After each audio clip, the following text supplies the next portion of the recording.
et me käisime, vaatasime välja peal talvist söötmist, mida siis nimetatakse heinarulli söötmiseks või bale grazing inglise keeles.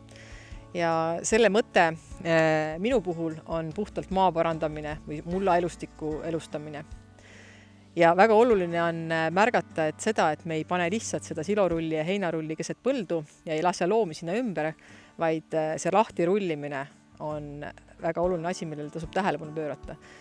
Selle tulemusena loomad mahuvad kõik korraga sööma, ei teki selliseid tihedalt ära tallatuid ringe ümber rullide ja nagu me nägime sealt ka, et siis tegelikult mingit raiskamist selles mõttes, sööda raiskamist ei toimu, ehk silo süüakse täis puhtaks ja heinarulli jääb sinna maha täpselt nii palju, kui seda on vaja väetiseks järgmiseks aastaks. Selle heinarullide veeretamisega tekib sinna kamarasse seemnevaru ja heinajäägid on väetis mullale.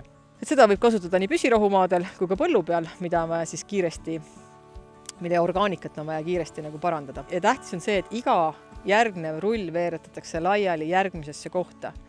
Ehk ei tekiks, tegelikult me ei taha, et see kamar ära lõhutaks. Ehk muda ega pori sellise söötmisviisiga ei teki ja liigutakse ühtlaselt mööda põldu edasi.